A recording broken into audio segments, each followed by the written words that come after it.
பிலேயாம் கிட்ட சொல்றாரு, கர்த்தாவே, இந்த ஜனங்களை நான் சபிக்கவா? ஃபர்ஸ்ட் சொல்லுவாரு, வேணாம். மறுபடியும் ராஜா பணத்தை கொடுப்பாரு. அந்த பணத்தை வாங்கி வச்சு 2 தடவை கேட்பாரு, நான் மறுபடியும் போய் அவங்களை சபிக்கவா? வேணான்னு வரு. மறுபடியும் நிறைய பணத்தை வாங்கிட்டு ராஜா சொல்லுவாரு, எவ்வளவு வேணும் சொல்லு, எவ்வளவு பணம் வேணும், எவ்வளவு அல்லது கோல்டு வேணும் சொல்லு, நான் தரேன் அப்படின்னு சொன்ன உடனே அந்த ராஜா கிட்ட போய் மறுபடியும் வெள்ளத்தை வாங்கிட்டு இப்ப மறுபடியும் ஆண்டவர் இருக்காரு, ஆண்டவரே இப்போ போய் அவங்களை சபிக்கவா? போ. போற வழி என்ன இருந்தது?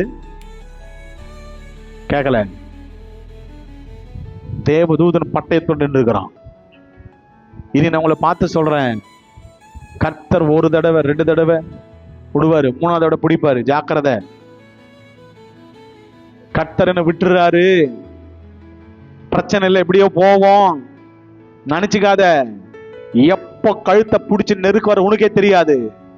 1 தடவை விட்டார், 1 தடவை விடுவாருன்னு ஒண்ணும் கிடையாது. ஜாக்கிரதை. கர்த்தர் ஒரு இடத்துல விட்டார்னா இன்னொரு இடத்துல பிடிச்சிடுவாரு. கர்த்தர் பிழையாமுடைய வாழ்க்கையில நமக்கு சொல்லிக் கொடுக்குது அதுதான். 1 தடவை போய் கேட்கும் போது வேணான்னாரு, 2வது கேட்கும் போது வேணான்னாரு, 3வது சொன்னாரு போனாரு. உடனே நம்ம ஆளு கிளம்பிட்டான். கழுத மேல ஏறி போயிட்டே இருக்கிறான்.